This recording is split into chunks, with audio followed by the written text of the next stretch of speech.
सर्दियों का मौसम आया हुआ था। हर तरफ बर्फ ही बर्फ थी।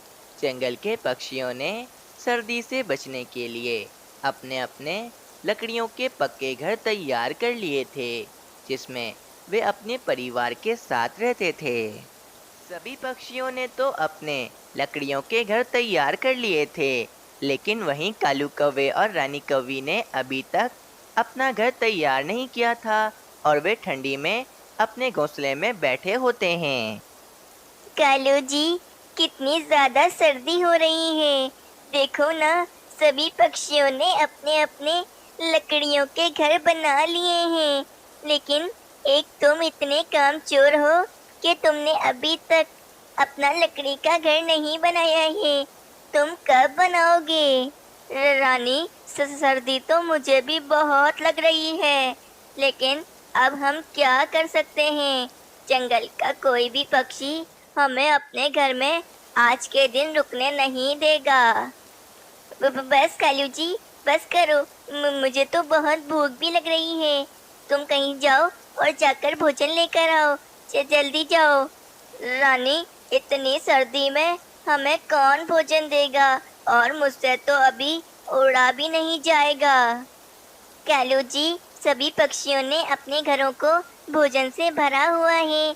क्यों ना आज रात को हम सभी पक्षियों के घरों से सारा भोजन चोरी कर लें। लेकिन हम भोजन चोरी कर कर कहाँ जाएंगे? हमें भोजन चोरी कर कर वापस अपने घोंसले में ही आना होगा, और पक्षी सुबह हमें पकड़ लेंगे। नहीं नहीं कालू जी, हम पक्षियों का सारा भोजन चोरी कर कर जंगल की पास वाली गुफा के अंदर चले जाएंगे। वे गुफा में ज्यादा सर्दी भी नहीं होती है, और उस गुफा में कोई रहता भी नहीं है। हाँ रानी, ये ठीक रहेगा। आज रात को हम सभी पक्षियों का भोजन चोरी कर लेंगे। मम्मा, बाहर का मौसम कितना अच्छा हो रहा है। मुझे बाहर खेलने के लिए जाना है। नहीं बेटा, बाहर बहुत सर्दी है। तुम अभी बाहर खेलने नहीं जा सकते हो। तुम घर में ही आराम करो।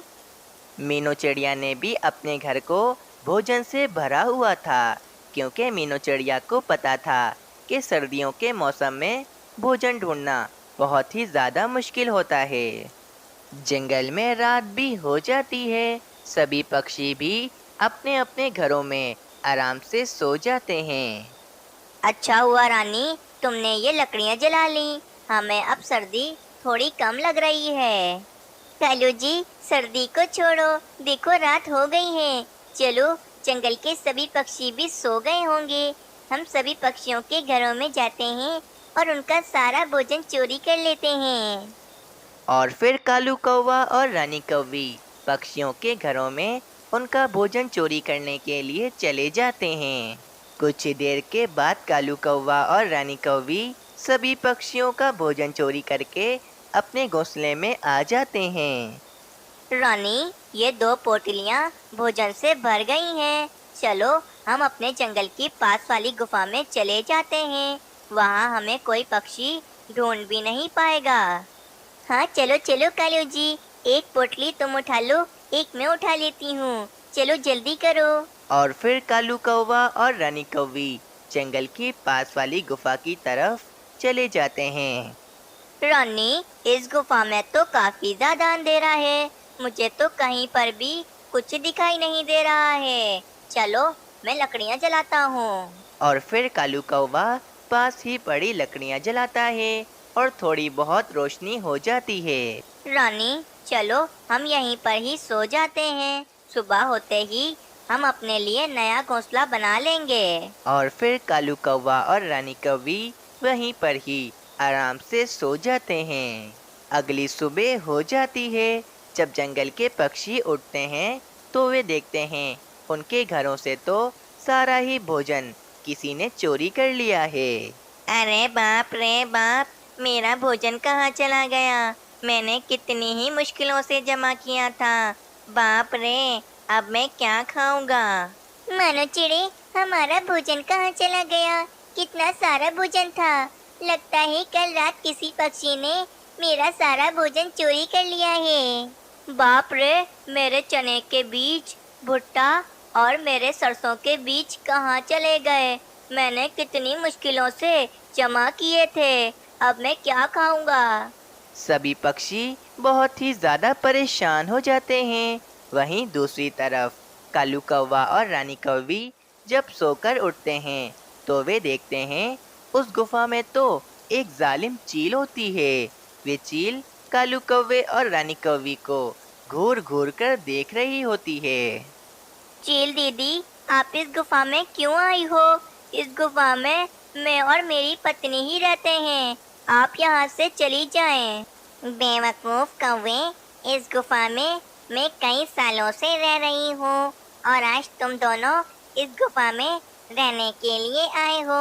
अब मैं तुम दोनों को नहीं छोड़ूंगी। वैसे भी सर्दियों का मौसम चल रहा है।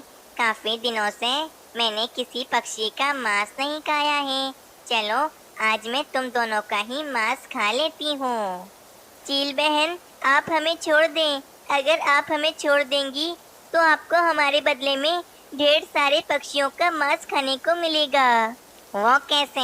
मैं तुम दोनों को छोड़ दूंगी तो मुझे ढेर सारे पक्षियों का मांस खाने को कैसे मिलेगा? वो इसलिए कि मैं अभी जंगल में जाती हूँ और जंगल के सभी पक्षियों को कहती हूँ कि इस गुफा में ढेर सारा भोजन पड़ा है।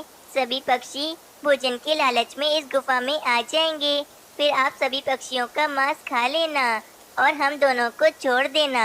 ये बात सुनकर तो उस चील के मुंह में और भी ज्यादा पानी आ जाता है और वे झट से कहती है, ठीक है कौवे, तुम जाओ और जाके सभी पक्षियों को भोजन की लालच में इस गुफा में लेकर आओ, जब तक कि तुम्हारी पत्नी मेरी कैद में है।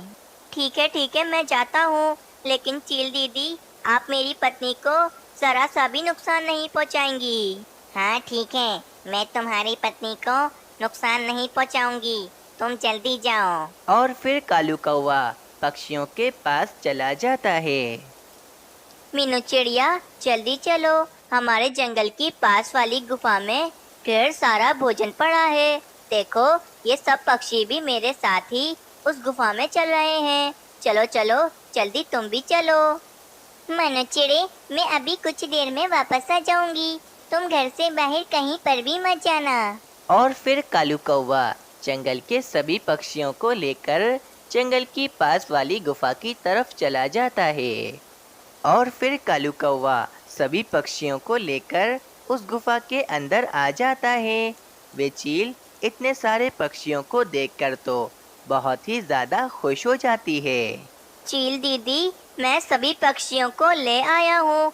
अब आप मुझे और रानी को छोड़ दें। इतने सारे पक्षियों का मांस खाऊंगी और खूब मजे करूंगी। पक्षियों, तुम सबको तो मैं अब छोड़ूंगी नहीं। कालू कौवे, मतलब तुमने हमसे झूठ कहा कि इस गुफा में ढेर सारा भोजन है। मीनू चिड़िया, मेरी मजबूरी थी। अगर मैं ऐसा ना बोलता तो चील दीदी मुझे और रानी कौवी को मारकर खा जाती। चील बहन, मेरे 3 बच्चे घर पर ही हैं। मैं उनको तो लेकर आया ही नहीं। अगर मैं उनको ले आता तो आप उनको भी खा लेती। मुझे इस तोते के वे 3 बच्चे भी खाने हैं। जाओ तोते, जाके अपने बच्चों को लेकर आओ। लेकिन चील बहन, मैं गया और वापस ना आया तो आपका तो एक शिकार चला जाएगा ना। इसीलिए चील बहन, आप भी मेरे साथ ही चलो। ठीक है तोते, मैं भी तुम्हारे साथ ही चलती हूँ। चलो। और फिर वे चील और तोता उस गुफा के बाहर आते हैं और वे चील एक बड़े से पत्थर से उस गुफा को बंद कर देती है। और फिर वे तोता चील को लेकर अपने घर की तरफ चला जाता है। जाओ तोते, जाके अपने घर के अंदर से अपने तीनों बच्चों को लेकर आओ। चील बहन, अगर मैं घर के अंदर गया तो मैं घर का दरवाज़ा अंदर से बंद कर सकता हूँ और फिर आप मुझे नहीं खा सकती हो। इसीलिए आप मेरे घर के अंदर जाएं और मेरे बच्चों को बाहर लेकर आएं। ठीक है, मैं तुम्हारे घर के अंदर चली जाती हूँ। और फिर वे चील उस तोते के घर के अंदर चली जाती है। चील के अंदर जाते ही वे तोता फौरन अपने घर का दरवाज़ा बाहर से बंद कर देता है और वे चील उस घर के अंदर कैद हो जाती है। तोते, इस घर में तो तुम्हारा एक भी बच्चा नहीं है, मतलब तुम झूठ कह रहे थे।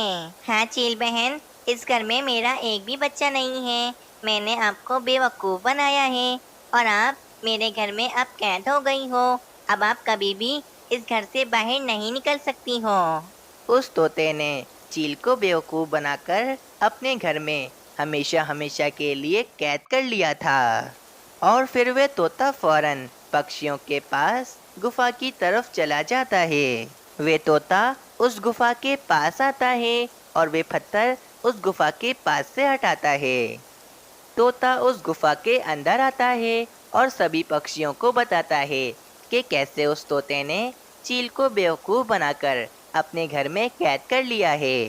तोते, तुमने तो कमाल ही कर दिया। तुमने हम सब पक्षियों की जान उस जालिम चील से बचाई है। मीनू चिड़िया, मैंने तुम सब पक्षियों की जान बचाई है, इस कालू कौवे और रानी कौवी की नहीं।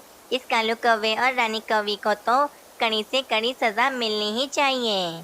और फिर सभी पक्षी उस गुफा के बाहर आते हैं और उस बड़े से पत्थर से उस गुफा को बंद कर देते हैं और वे कालू कौवा और रानी कौवी उस गुफा में हमेशा हमेशा के लिए कैद हो जाते हैं। सभी पक्षी वे दोनों भोजन की पोटलियां लेकर अपने घरों की तरफ चले जाते हैं। तोते, तुम्हारे घर में तो वे चील कैद है, इसीलिए तुम आराम से मेरे ही घर में रहो। और फिर इस तरह सभी पक्षियों को उस चील की कैसे आज़ादी मिल जाती है और सभी पक्षी खुशी खुशी अपने जंगल में रहने लगते हैं।